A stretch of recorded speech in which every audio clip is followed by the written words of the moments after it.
¿Qué tal, amigas, amigos? ¿Cómo están?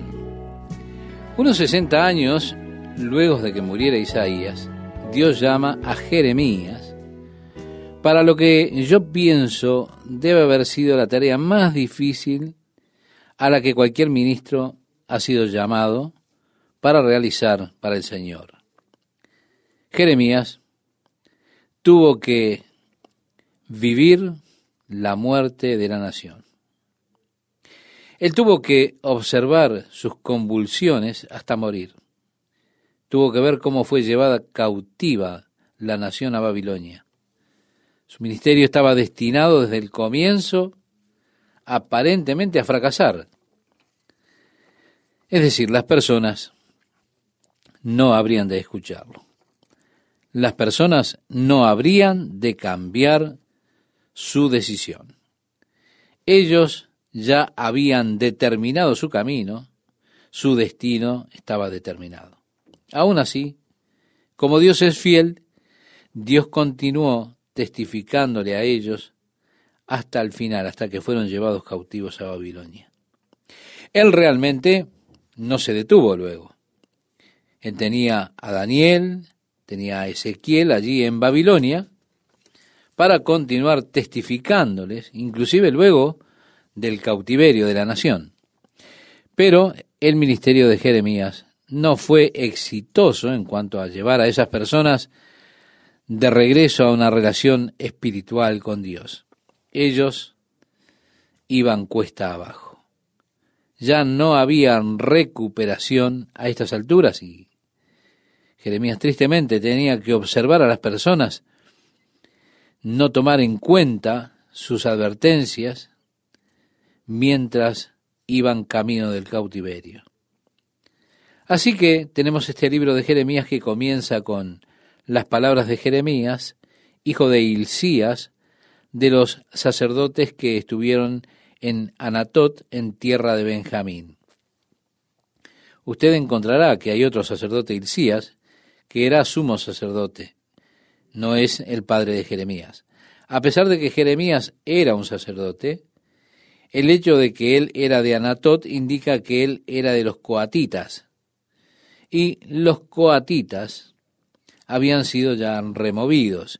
Esta particular rama de los levitas ya habían sido removidos del sumo sacerdocio.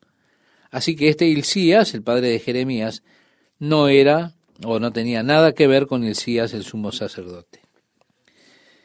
Palabra de Jehová que le vino en los días de Josías, hijo de Amón, rey de Judá, en el año 13º de su reinado. Si usted recuerda, Josías básicamente fue un buen rey. Tenía 8 años de edad cuando comenzó su reinado.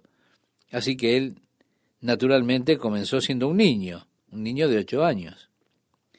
Él solo era podríamos decir así, como un títere en el comienzo de su reinado en aquel trono, mientras otros hombres tenían buena influencia sobre Josías, y de esa manera él instituyó reformas espirituales en el 5º año de su reinado. Para el tiempo en que la palabra del Señor vino a Jeremías, las reformas espirituales de Josías habían sido bastante efectivas, en que ellos se habían deshecho de la mayoría de los altares de Baal, los lugares altos donde ellos adoraban los dioses falsos. Donde el pueblo de Israel adoraba esos dioses falsos, eran esos altos, ¿verdad? Aún así estaba en sus corazones todo aquello. Aunque si bien exteriormente hubo una aparente reforma espiritual, en el interior de ellos no se volvieron de corazón a Dios. Así que fue una época de avivamiento espiritual externo, porque el rey era un rey piadoso. Pero ni bien Josías murió, la nación cayó nuevamente en la idolatría, lo que indica que realmente no fue un movimiento de sus corazones hacia Dios, lo que vivieron con Josías, sino que fue algo solamente superficial, buscando complacer al rey y no a Dios. Ellos simplemente acompañaban las reformas espirituales. Así que debido a que era un acto solamente superficial, no algo que caló hondo en el corazón de la nación, incluso durante el reinado de Josías, Jeremías clamó contra las cosas que sucedían. Durante el reinado de Josías, ellos reinstitucionalizaron la adoración en el templo. Pero Dios dijo, vayan al templo y díganle al pueblo mientras entran, no confíen en vanidades diciendo, el templo del Señor es este. Dios dice, yo los he abandonado. Así que mientras Josías era rey, si bien Jeremías no enfrentó realmente una persecución, una vez que Josías murió, Joacín subió al trono y Joacín comenzó a perseguir al profeta Jeremías. Hubieron varios intentos de asesinarlo. Él fue colocado en un calabozo. Lo mismo sucedió durante el reino de Sedequías. Jeremías pasó la mayor parte del tiempo en prisión. Así que él nombra estos 3 reyes. El verso 3 del capítulo 1 nos dice, le vino también en días de Joacín, hijo de Josías, rey de Judá, hasta el fin del año 11 de Sedequías, hijo de Josías, rey de Judá, hasta la cautividad de Jerusalén en el mes 5. Sí, hubo otros 2 reyes que reinaron durante ese mismo período, pero sus reinados fueron cortos. Joacás y Joaquín ambos tuvieron un reinado de 3 meses durante el mismo período que Jeremías profetizaba. Debido a que ellos reinaron tan poco tiempo, Jeremías no los nombra como reyes que reinaron. Puede ser que el Señor no habló a Jeremías durante estos periodos particulares en que Joacás y Joaquín reinaron. Así que tenemos 3 reyes principales. Josías reinó durante 31 años, luego Joacín reinó por 11 años y Sedequías reinó por 11 años hasta que fue llevado cautivo por Nabucodonosor. Y allí le fueron quitados sus ojos a este rey y fue llevado cautivo a Babilonia. Pero Jeremías continuó viviendo allí. Nabucodonosor le dio a Jeremías la opción de quedarse allí o ir a Babilonia, debido a que él fue acusado de traición durante una parte de su profetización, porque él le decía al pueblo, miren, ríndanse a los babilonios, ellos los tomarán, así que es mejor rendirse a ser devastados. Por eso él fue acusado de traición y lo pusieron preso como resultado de eso. Ellos pensaban que él estaba en conspiración con los babilonios. Nabucodonosor, honrando a Jeremías, debido a sus profecías verdaderas, le ofreció ir y tener un lugar allí en Babilonia, pero siendo el patriota que era Jeremías, él escogió quedarse allí en Jerusalén bajo el vasallo reino de Gedarías antes de ser muerto por aquellos hombres malvados. Después él fue en cierta forma raptado y llevado a Egipto. Aún así él quería profetizar.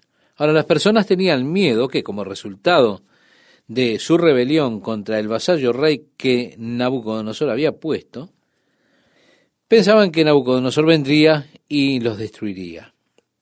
Fue así que ellos huyeron a Egipto y se llevaron a Jeremías con ellos.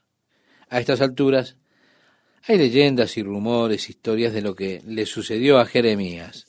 Uno de los rumores más comunes es que Jeremías tomó el arca del pacto y lo escondió. Y hay algunas referencias en algunos de los libros apócrifos al lugar donde Jeremías escondió el arca del pacto. Otras historias son referidas a que él tomó uno de los jóvenes príncipes y lo llevó a Egipto y luego, de acuerdo a algunas leyendas que son especialmente promulgadas por las personas que son llamados israelitas británicos, aquellos que buscan identificarse con las raíces anglosajonas, es decir, que buscan referirse a las tribus de Israel como en relación a estos anglosajones, ellos dicen que Jeremías llevó al príncipe a Inglaterra, donde él se volvió rey allí, y que la actual reina de Inglaterra y el príncipe Carlos son descendientes directos de la línea davídica, Y de esa manera Dios ha guardado su promesa de que la simiente de David siempre tendría a uno sobre el trono. Así, allí es el único lugar donde aún existe una monarquía. Ellos son descendientes directos. Ellos entonces hacen todo este gran lío tratando de probar su relación étnica, la relación que hay entre las razas anglosajónicas y los británicos y escoceses y daneses y demás. Mire, en inglés la palabra danés es Danish. Mire usted, Dan-ish. En hebreo la palabra ish significa hombre. Así que Dan-ish sería el hombre de Dan, la tribu de Dan. Con lo cual los daneses vendrían a ser de la tribu de Dan. Los británicos en inglés se dice British. Entonces usted ve ish al final de la palabra y ellos dicen que son las tribus perdidas de Israel. De seguro esto no es una suficiente evidencia, una evidencia sólida para probar lo que ellos reclaman. Tiene que estar establecido que los reclamos están basados más sobre la fantasía que en la realidad de los registros históricos.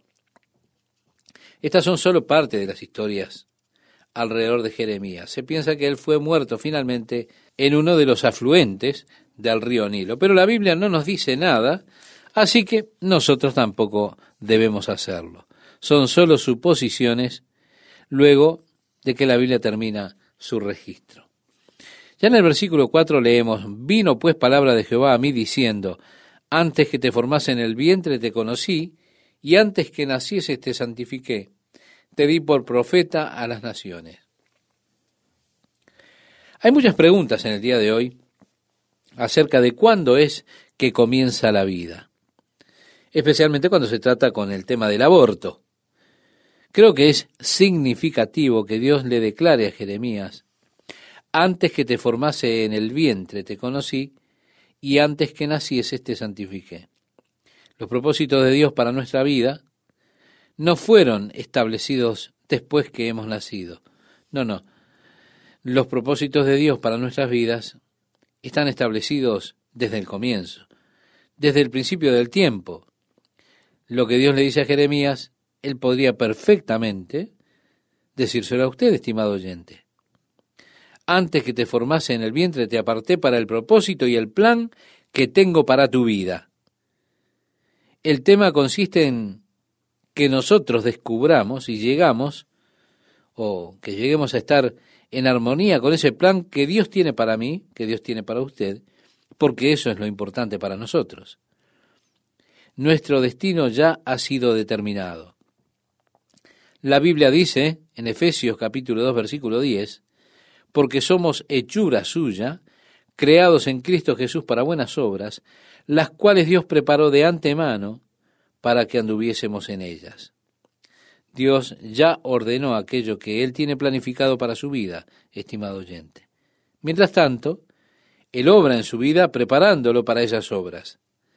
De esa forma nosotros obramos sus obras. Es decir, Dios está trabajando en nosotros aún en este momento. El apóstol Pablo habla acerca de estar apartado desde el vientre de su madre en cuanto a él. La mano de Dios estuvo sobre mí desde el comienzo. Él tiene el reconocimiento de eso. Yo estoy seguro de que cada uno de nosotros, mirando hacia atrás, puede ver cómo la mano de Dios ha estado sobre nuestras vidas desde el comienzo. En las experiencias y por todo lo que hemos tenido que atravesar, vemos cómo Dios nos ha estado preparando para su obra. Así que Dios le habla a Jeremías y le habla acerca de su estado prenatal. Jeremías, en el versículo 6, leemos: y yo dije, Señor Jehová, he aquí no sé hablar porque soy niño. Es lo que Jeremías le responde a Dios. Como usted se puede imaginar, los años que Jeremías profetizó y el hecho de que él aún estaba vivo luego del cautiverio y fue a Egipto y demás, Jeremías, cuando él comenzó o fue llamado por Dios, tendría entre 17 y 25 años de edad cuando vino el llamado de Dios para él.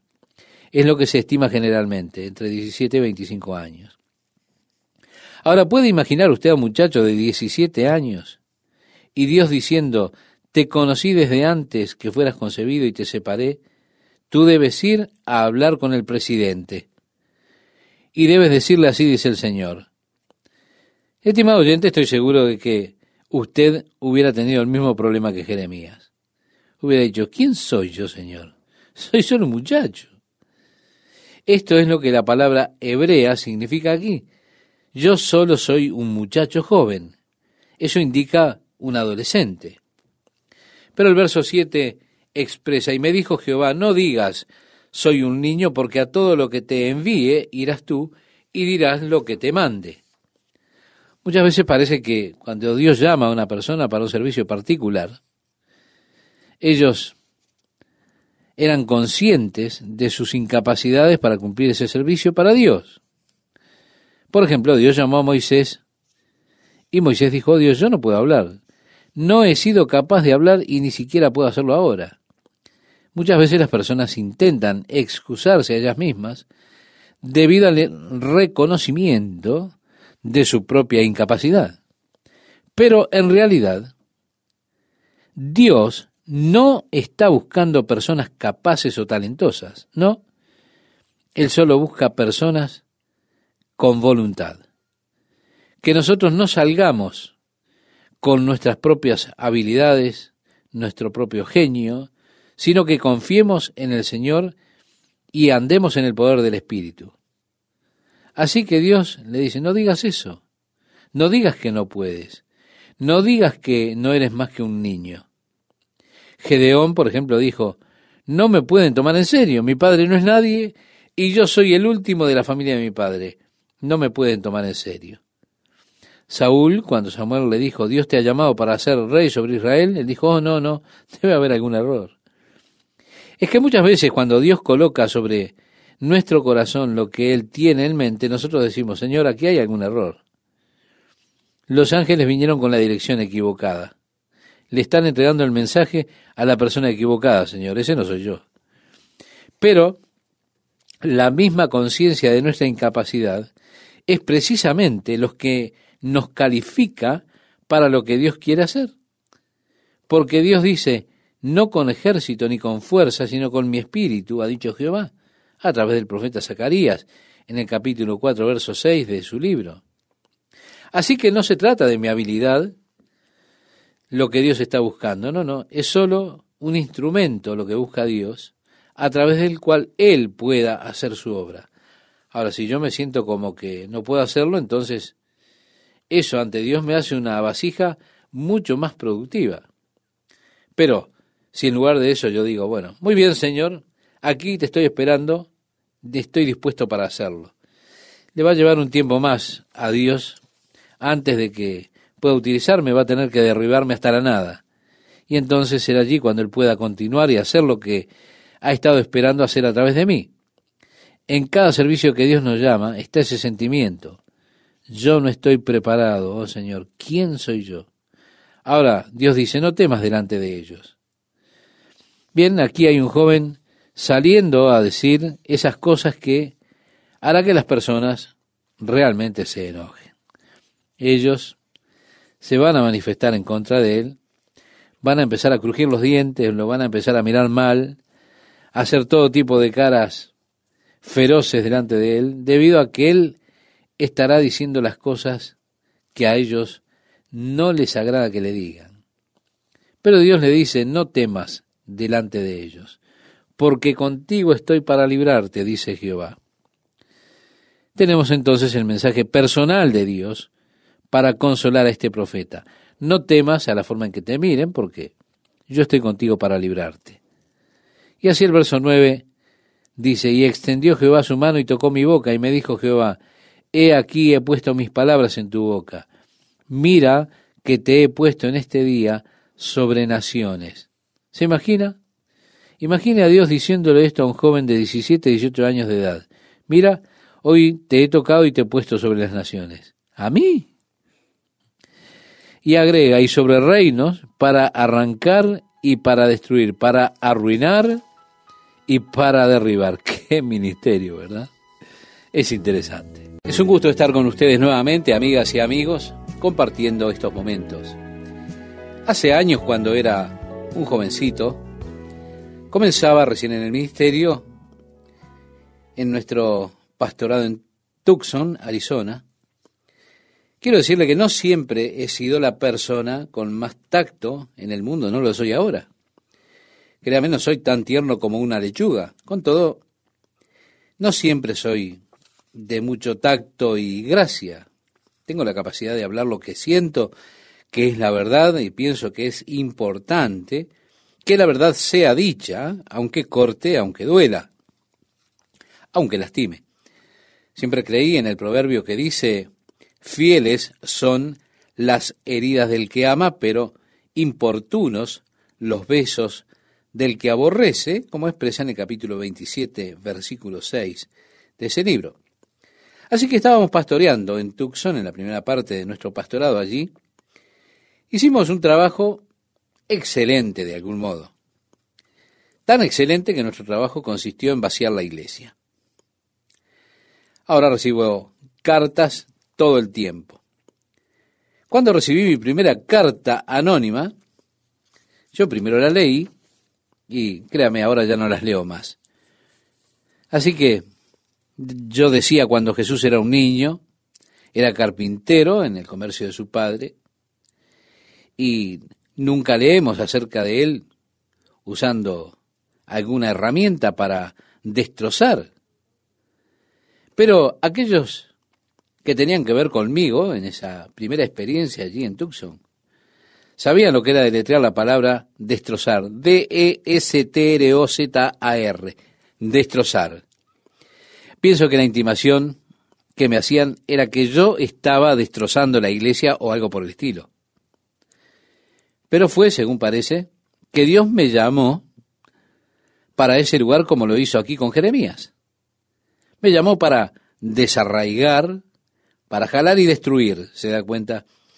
Muchas veces los sistemas se vuelven tan corruptos que no hay nada que se pueda construir sobre ellos. El propósito de Dios siempre es el de construir, pero no siempre Él comienza o hace las cosas de entrada construyendo. Muchas veces Él comienza destruyendo, desarraigando lo que está allí. En mucho de esa reconstrucción, en las cosas de la ciudad, ellos tienen que entrar, por ejemplo, con un bulldozer para poder nivelar los edificios, tienen que derribar cosas y tienen que cincharlas, sacarlas. Luego comienza un nuevo proyecto de construcción y allí nacen los rascacielos y demás. Pero la cosa estaba tan vieja y tan decrépita, tan corrompida, que usted no intentaría construir sobre algo así. La nación de Israel, estimado oyente, había llegado al punto de hallarse más allá de toda posibilidad de recuperación. Entonces era necesario que Dios simplemente derribase, desarraigase, sacase de raíz lo que había sido hecho para poder comenzar una nueva obra, la obra de plantar y edificar. Así tenemos que el ministerio de este profeta Jeremías era ante todo para desarraigar, arrancar y destruir. Como dice el verso 10, para derribar y luego para edificar y para plantar. Al comenzar luego Dios su nueva obra, evidentemente Dios nunca arruina nuestras vidas, nunca trae experiencias dolorosas, sino con el fin de que se pueda comenzar su verdadera obra de construcción y plantación de esa nueva obra de Dios en nosotros. Así que usted puede estar en el escenario justo ahora, donde Dios está todavía desarraigando, y quizá usted dice: oh Señor, tú sabes, me estás trayendo a la nada. Sí, precisamente eso es lo que Él quiere hacer para que luego pueda comenzar a construir y a plantar una nueva vida. El ministerio al cual Dios llamó a Jeremías es un tipo de llamado muy común que Dios debe hacer para deshacerse así del presente sistema corrupto y de esa forma Él pueda entonces establecer su nueva obra. Es por eso que yo siento que bastante raramente usted puede ver el verdadero avivamiento venir dentro del marco de algunas denominaciones. Porque Dios parece que siempre está fuera de eso. Ahora, Él comienza sin duda una nueva obra. Él no trata de reconstruir viejos sistemas denominacionales. Él no trata de verter vino nuevo en odres viejos. Él no remienda el trozo de ropa nueva en un atuendo viejo. No. Él por lo general sale, desarraiga y comienza todo un proceso nuevo de reconstrucción. Nos dice el versículo 11, la palabra de Jehová vino a mí diciendo, ¿qué ves tú, Jeremías? Dije, veo una vara de almendro. El árbol de almendro, estimado oyente, en hebreo es un árbol del despertar. ¿Por qué? Porque el árbol de almendro es el primer árbol que manifiesta su vida en la primavera. De hecho, los almendros comienzan a florecer en aquellos lugares por enero. Son los primeros árboles en amanecer en la estación de invierno, allí en la Tierra Santa. Comienzan a florecer en enero, por marzo ya tienen almendras. Así que es llamado el árbol del despertar porque es el primero que despierta luego del invierno. Y me dijo Jehová, bien has visto, porque yo apresuro mi palabra para ponerla por obra. ¿Qué es lo que ven? Veo un almendro, muy bien.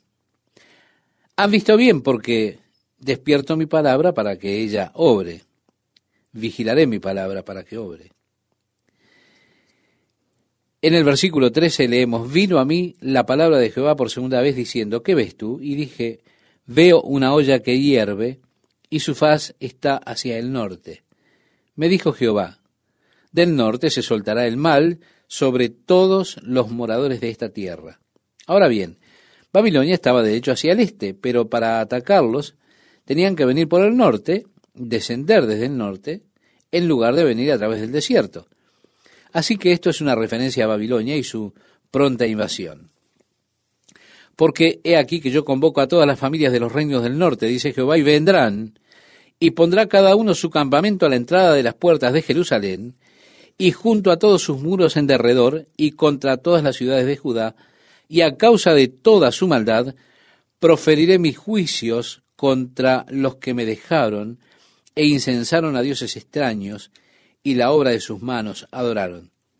Así vemos a Dios que habrá de traer juicio sobre su pueblo por causa de esas maldades, porque ellos se olvidaron de Dios y se volvieron a los dioses y estaban quemando incienso a esos otros dioses, adorando a esos pequeños ídolos hechos con sus propias manos. Ahora, algunas de las últimas excavaciones arqueológicas en la ciudad donde vivió Jeremías son esa área de la antigua ciudad de David, Ofel, debajo del área del monte del templo. Allí la ciudad de David estaba, de hecho, el templo fue puesto allí en el monte Moría por el hijo de David, Salomón. Pero esto estaba como fuera de la ciudad en una dirección oriental. La ciudad de David, en esa colina de Ofel, viniendo desde el estanque de Siloé a la fuente de Gijón. Ese montículo que sobresale era la ciudad original de Jeremías y también la ciudad de David. Reitero, se están haciendo excavaciones arqueológicas en el otro lado de la montaña por allí y se están descubriendo casas que datan del tiempo del profeta Jeremías. Pequeñas casas que fueron destruidas por el rey Nabucodonosor durante el tiempo en que Jeremías estuvo vivo. Así que la pala de los arqueólogos está metiéndose en el tiempo en que Jeremías estuvo sobre esta tierra. Ellos están sacando los escombros, las rocas de esas habitaciones, porque cuando volvieron de la cautividad de Babilonia, en lugar de reconstruir las casas, simplemente las taparon con mugre y construyeron encima. Así que ellos han excavado debajo y han encontrado esas casas. Ahora, lo interesante en los escombros de esas casas que están allí, son las multitudes de ídolos que el pueblo había hecho y había adorado. Eso es una confirmación de la palabra del Señor dada aquí a Jeremías, cuando él decía que adoraran o que adoraron a esas obras de sus propias manos. En cada una de las casas, en esos lugares, se encuentran multitudes de esos pequeños ídolos. Ellos tienen una colección de pequeños ídolos allí que usted, si no ve, no lo creería. Por eso Dios dijo, mi juicio está llegando. Y le decía en el verso 17, tú, pues, ciñe tus lomos. Sí, estos sujetos usaban largas túnicas. Está bien para caminar por ahí, pero si usted va a trabajar, usted tiene que atarse esas cosas hacia arriba, ponerse una faja, de modo que sus piernas tengan libertad de movimiento. Si usted va a correr, usted tiene que ceñir sus lomos, ceñir su túnica, levantarla y atarla con una faja para que usted pueda ir y pueda también trabajar. No puede trabajar con ese atuendo largo que le llega hasta el piso. Así que ese término ceñir los lomos es una referencia a levantarse esas túnicas largas que usaban los hombres, tratando de atarlas alrededor de ellos para poder trabajar. Es un estilo de frase que dice ahora, manos a la obra, vamos a trabajar. Levántate y háblales todo cuanto te mande, no temas delante de ellos. La segunda vez el Señor dijo que porque ellos habrán de mirarte y algunas miradas realmente van a ser furiosas.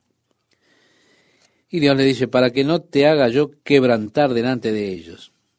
Esto es una cosa interesante. Sí, muchas veces, especialmente cuando usted tiene un mensaje, usted ni siquiera mira los rostros de las personas si el mensaje es áspero. Porque sus rostros quizás lo podrían hacer perder o perder sus pensamientos, lo harían confundirse porque están reaccionando y la respuesta de la gente es dura al mensaje. Por eso él dijo, no mires sus rostros para que no te quebrantes, para que no te confundas, como aparece en otras versiones. Simplemente sal y habla la palabra que pongo en tu boca. Y habrá de tener un efecto negativo sobre ellos. Así que no mires sus rostros, para que no te confundas delante de ellos. Porque he aquí que yo te he puesto en este día como ciudad fortificada, como columna de hierro, y como muro de bronce contra toda esta tierra, contra los reyes de Judá, sus príncipes, sus sacerdotes y el pueblo. Es decir, habrás de pararte en contra de ellos, Jeremías. Tú has de estar contra los reyes, los sacerdotes, los príncipes y todo lo demás. Habrás de estar casi todo el tiempo solamente en esta cuestión, porque yo te he hecho una ciudad fortificada. Te habré de defender, habré de poner como un muro alrededor tuyo. Pelearán contra ti, pero no te vencerán, porque yo estoy contigo, dice Jehová, para librarte. Ahora, aquí está la comisión de Jeremías. Ese es su llamado. Y a mí me resulta interesante este llamado. Y que en este llamado Dios no establezca alguna imagen de algo hermoso. Jeremías, te habré de llamar para un trabajo maravilloso. Tú has de ministrar para mí. Tú eres un ministro, quiero que manejes un Cadillac y vivas en Lido Island y disfrutes de lo mejor ahora. Porque después de todo, tú eres mi hijo, entonces mereces lo mejor. No, Dios estableció la verdad de lo que habría de acontecerle a Jeremías. Le dijo, no habrá de ser fácil.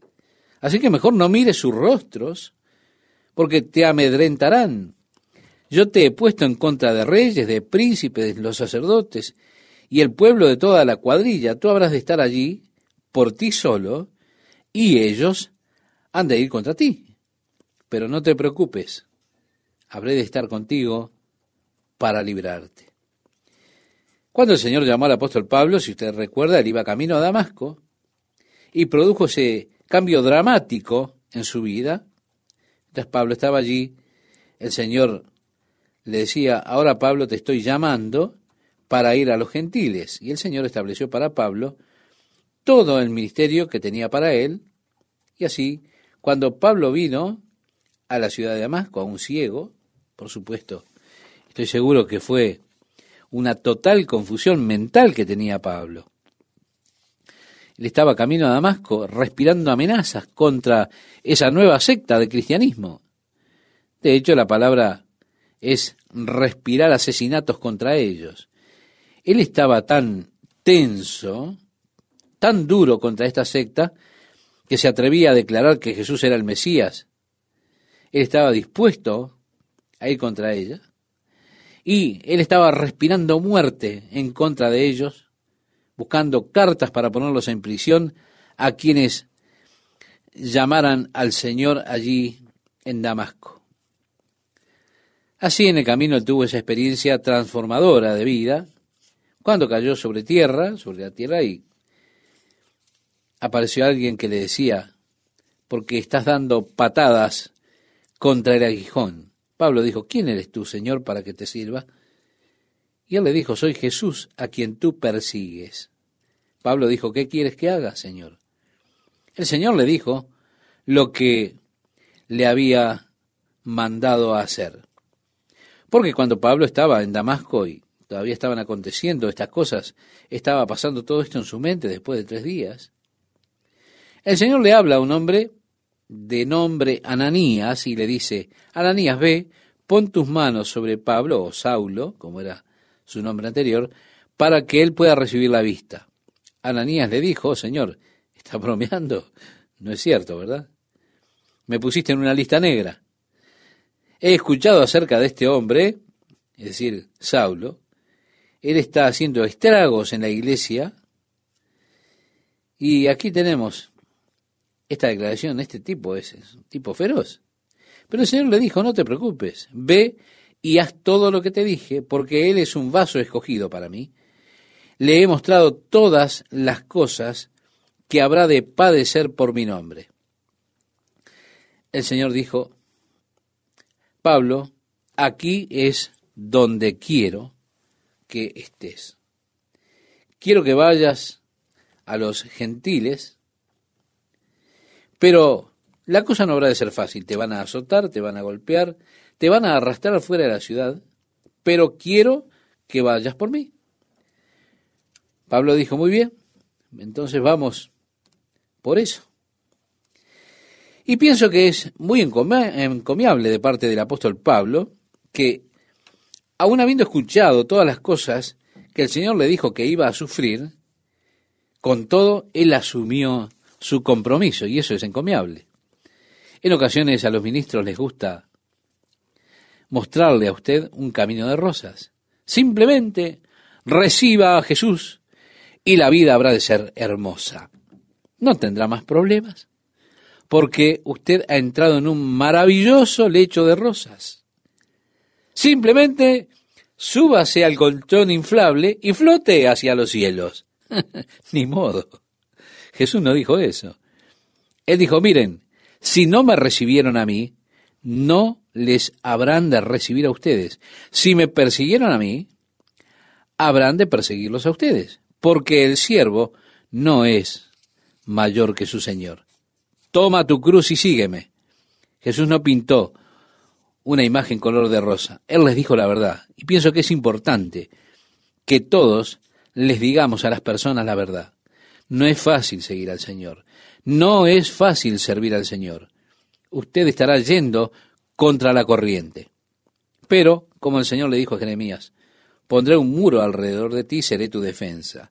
Usted tendrá experiencias con Dios que serán invalorables al ver la mano de Dios sobre usted, al ver a Dios defendiéndolo alrededor suyo, al ver la obra de Dios. Eso es hermoso. En el capítulo 2 de Jeremías dice, vino a mí palabra de Jehová diciendo, anda y clama a los oídos de Jerusalén diciendo, así dice Jehová. Y yo le invito a que usted lea ahora estos primeros 5 versículos, donde Dios de alguna manera le dice, ¿qué he hecho? ¿Qué hice? Los mensajes eran permanentes. Siempre hay algún grupo al cual el mensaje se le aplica. Siento que Dios me está hablando de diferentes formas para ustedes en esta oportunidad, aún como Él le habló a Israel, como Jesús le habló a la iglesia en Éfeso. Él le dijo, oigan, ¿Qué he hecho para que ustedes me hayan dejado? Yo recuerdo todo el amor, la devoción y el compromiso que tenían ustedes conmigo. ¿Qué hice? ¿En qué los ofendí? ¿Dónde me dieron la espalda? ¿Por qué? ¿Cómo es que ha vuelto su corazón de en pos de mí? ¿Cómo es que no tienen ya la misma devoción, la misma dedicación? ¿Qué iniquidades han encontrado sus padres en mí para que se den vuelta y sigan tras esas vanidades hasta que ellos mismos se vuelven vacíos? ¿Se da cuenta?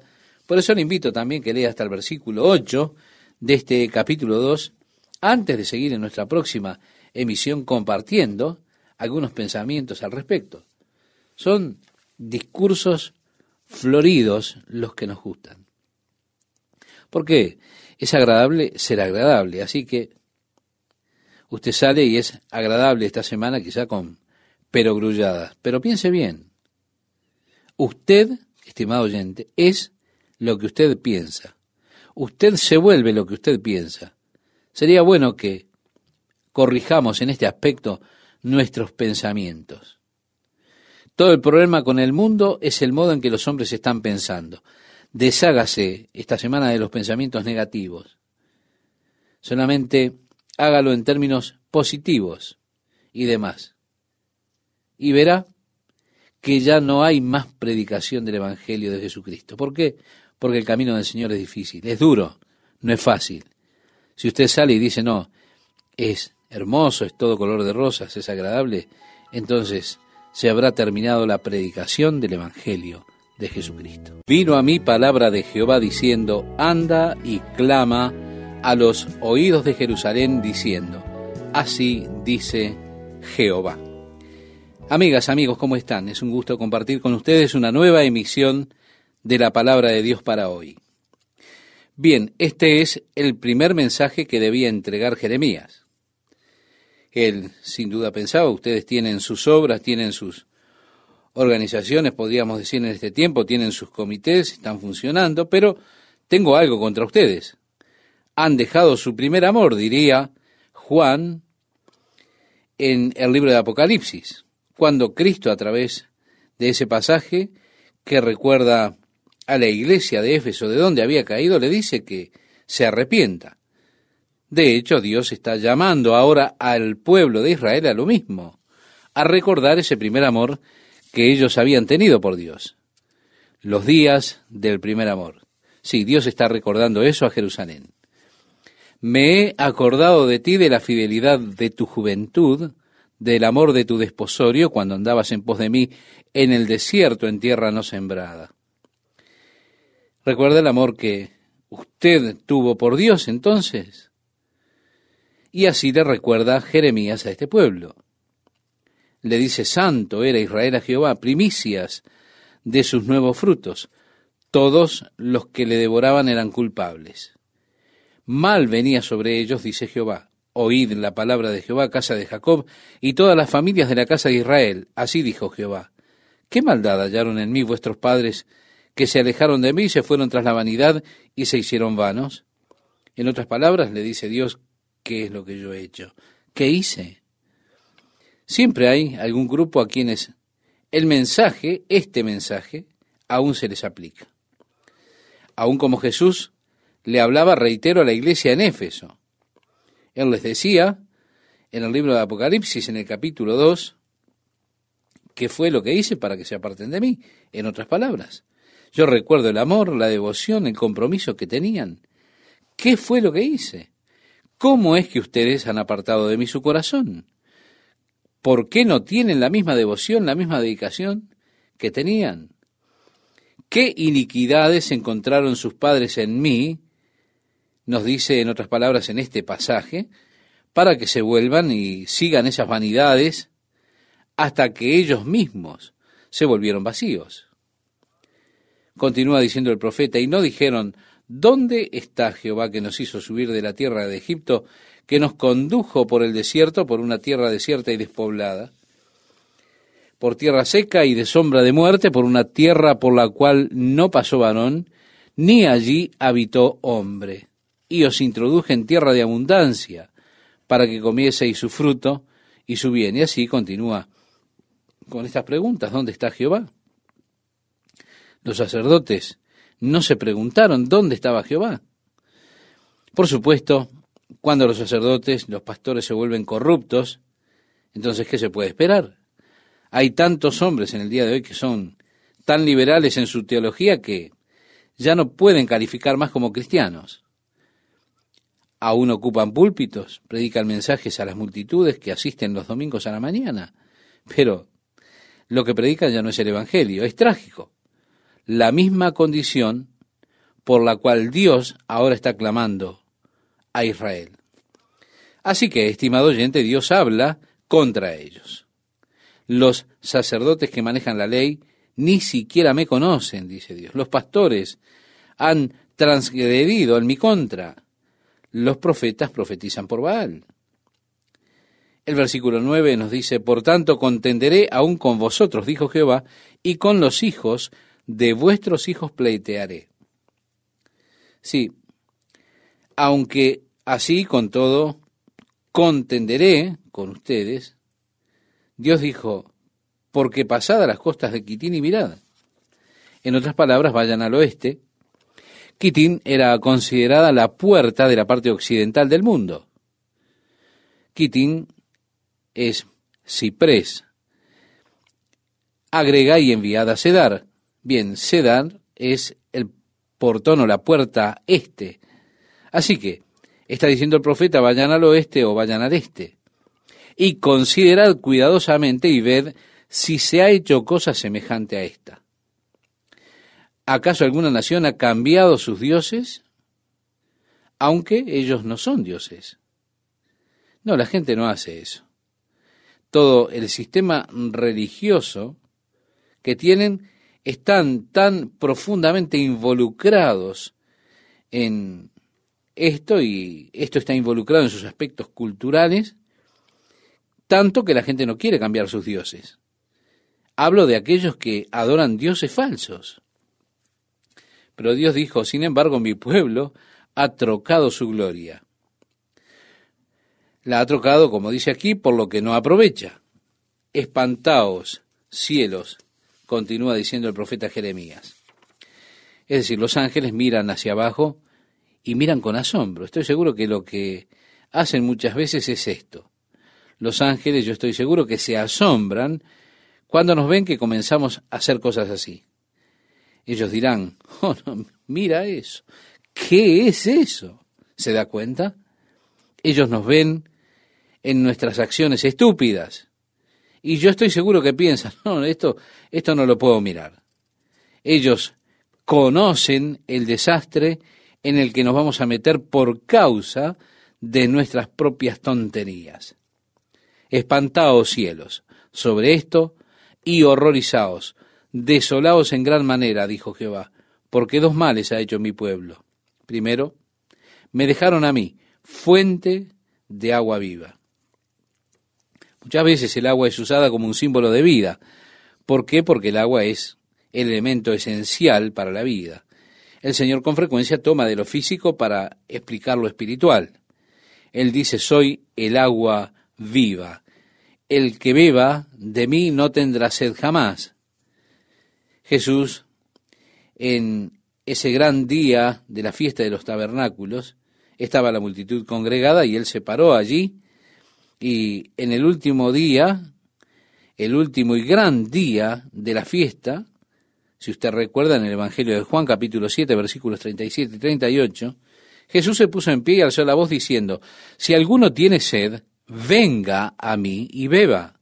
El que cree en mí, como dice la Escritura, de su interior correrán ríos de agua viva. También podemos mirar el último capítulo de la Biblia, la última invitación que encontramos en la Biblia.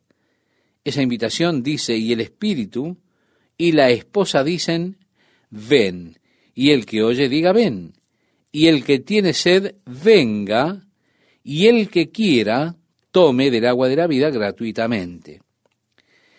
Es la última invitación del Evangelio para que el sediento venga y beba del agua de vida libremente. Bien, ahora Dios dijo que ellos lo habían olvidado. Se habían olvidado de la fuente de agua viva. la fuente de donde sale el agua. Y en su lugar cavaron para sí cisternas. Esa tierra, con todo que es una tierra árida, realmente no recibe mucha lluvia. Por eso fue necesario allí que hicieran sistemas de agua exóticos. Los esenios eran capaces de existir en áreas muy secas, cercanas al Mar Muerto, donde usted puede tener quizá 25 milímetros de agua en todo un año, o a lo sumo 36, 37 milímetros. Es decir, la mayor parte del año podemos decir que tienen muy poca agua. En el total quizá lleguen a tener 2 pulgadas, es decir, 50 milímetros. Pero el modo en que pudieron sobrevivir allí era construyendo esas cisternas. Entonces, cuando llovía en las tierras altas, esos barrancos estarían llenos de aguas. Ellos tenían esos diques de contención, desviaban el flujo de agua hacia esas cisternas que ellos habían tallado en la piedra caliza. Por ejemplo, si usted va a Masada, encontrará que todo el camino alrededor de la montaña en Masada está compuesta por estas enormes cisternas que fueron talladas allí, así como podemos verlo en la cumbre de Masada. Esas enormes cavernas que han sido talladas en la piedra arenisca, nuevamente tienen también allí un dique en el río. Usted puede ver los pequeños salientes que han sido tallados, donde ellos traían el agua por esas salientes para volcarlas en las cisternas. Por tanto, juntaban la escasa cantidad de lluvia y la recogían lo que desbordaba, el agua que corría, y la conservaban así en esas cisternas. Pero tenemos que darnos cuenta que esas cisternas no eran una fuente de agua, excepto que eran una reserva.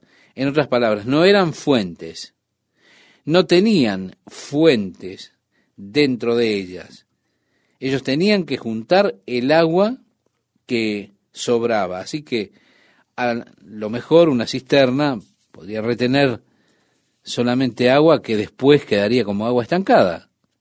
Dios dijo: espantaos cielos sobre esto, horrorizados, desolados en gran manera, porque 2 males ha hecho mi pueblo. Me dejaron a mí fuente de agua viva y cavaron para sí cisternas rotas que no retienen agua.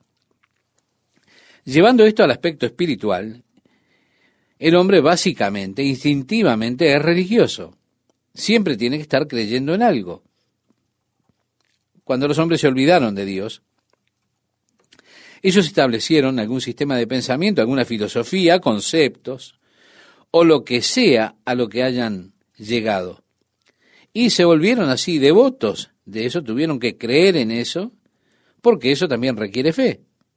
Un credo para ser creído, para tener un estándar de vida, una filosofía de vida, o lo que sea, debe ser así. Así que los hombres crean su propia filosofía, sus propias bases lógicas para la vida. Esas son sus propias cisternas. Pero el asunto es que todas esas cisternas no pueden retener el agua. Lo dejan al hombre sediento, no lo satisface. El resultado final es lo vacío, la vanidad. A partir del versículo 14 dice el profeta: ¿es Israel siervo, es esclavo? ¿Por qué ha venido a ser presa? Los cachorros de león rugieron contra él, alzaron su voz y asolaron su tierra. Quemadas están sus ciudades sin morador. Aún los hijos de Memphis y de Tafnes, estas, estimado oyente, eran ciudades y son ciudades actuales de Egipto. Te quebrantaron la coronilla. ¿No te acarreó esto el haber dejado a Jehová tu Dios cuando te conducía por el camino? En otras palabras les dice: ¿no es esto lo que han atraído sobre ustedes mismos? Dios dijo: el haber dejado a Jehová tu Dios cuando te conducía por el camino. Si uno mira a las calamidades que le acontecieron a aquel pueblo, podemos traerlas nosotros también sobre nosotros mismos.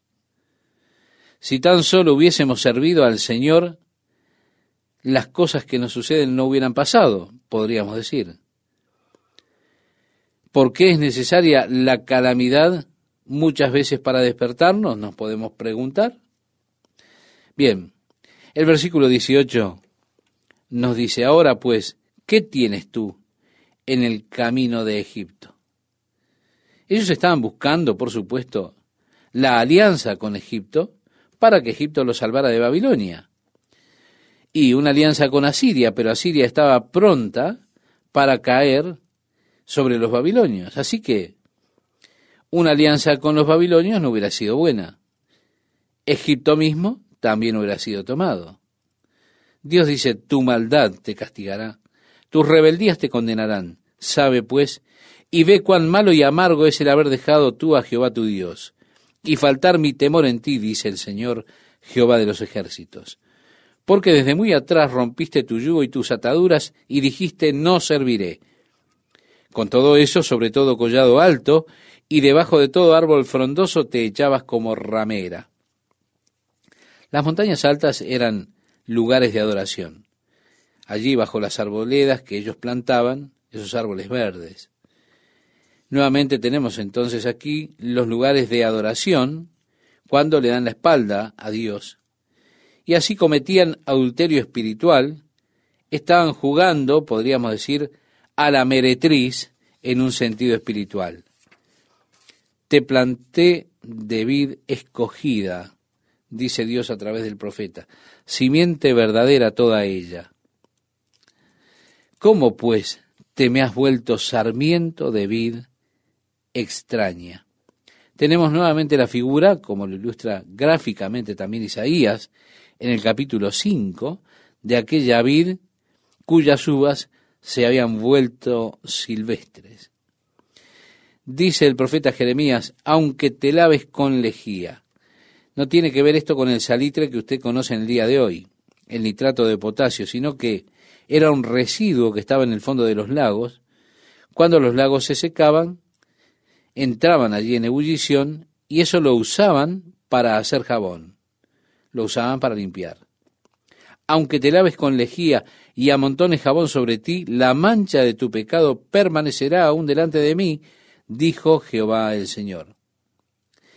Es que uno tal vez, o usted quizá intenta lavarse exteriormente, pero lo que tenemos es un problema interior. ¿Cómo puedes decir no soy inmunda? Nunca anduve tras los Baales. Mira tu proceder en el valle, conoce lo que has hecho, dromedaria ligera que tuerce su camino, asna montés, acostumbrada al desierto que en su ardor olfatea el viento. Es interesante esta figura del asna montés. Dios la utiliza el asna montés que está en celo. Ella olfatea el viento, intentando hallar, a ver dónde están los asnos machos, de forma de ir, y a ella no le importa quién sea ese asno. Lo que ella solo quiere es un asno. Y Dios utiliza esta figura aquí para Israel, que está apartada de Dios, y entonces buscará cualquier cosa, adorará cualquier ídolo. Es tan susceptible a adorar cualquier cosa como la asna montés olfateando el viento a su antojo. De su lujuria, ¿quién la detendrá? Todos los que la buscaren no se fatigarán, porque en el tiempo de su celo la hallarán. Guarda tus pies de andar descalzos. En otras palabras, usted está corriendo tras esas cosas hasta que sus pies queden descalzos. Y tu garganta de la sed, más dijiste, no hay remedio en ninguna manera, porque a extraños he amado y tras ellos he de ir. Así, estimado oyente, podemos leer hasta el versículo 28. Cada ciudad tenía su propia deidad pagana, tenían tantos dioses como ciudades. Lo trágico es que Dios les dijera, hey, mira, te has apartado de mí, te has vuelto a aquellos dioses.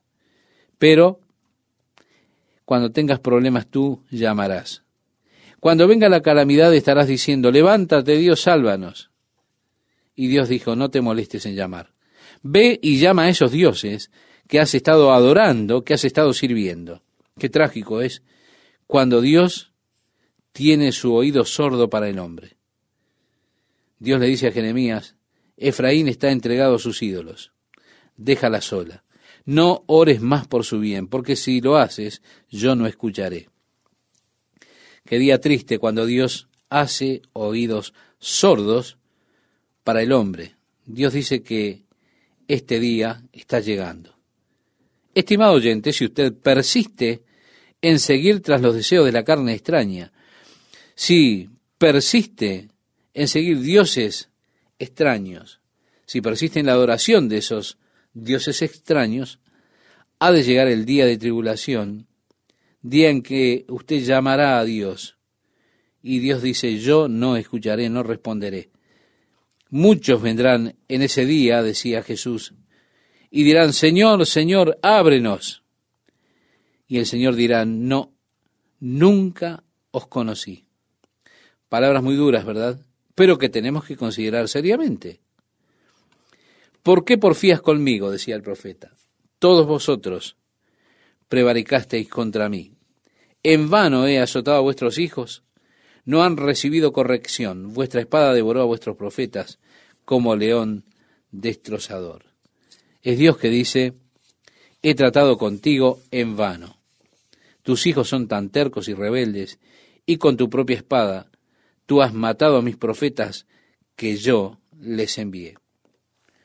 Luego tenemos el pasaje siguiente, una cosa que hemos tenido, es una novia que olvida su traje para la boda. Usted solo olvida algunas cosas, pero hay algunas que no olvida. Aún así Dios dice, ustedes se han olvidado de mí por innumerables días, concluyendo el versículo 32. Después dice, ¿por qué adornas tu camino para hallar amor? Aún a las malvadas enseñaste tus caminos. Aún en tu falda se halló la sangre de los pobres, de los inocentes. No los hallaste en ningún delito. Sin embargo, en todas estas cosas dices, soy inocente. De cierto su ira se apartó de mí. He aquí yo entraré en juicio contigo porque dijiste, no he pecado. Estimado oyente, usted quizá dice, bueno, no está tan mal, no importa, a Dios no le importa esto. Realmente esto no es pecado. Pues Dios habla contra eso. Él dice, ¿para qué discurres tanto cambiando tus caminos? También serás avergonzada de Egipto como fuiste avergonzada de Asiria.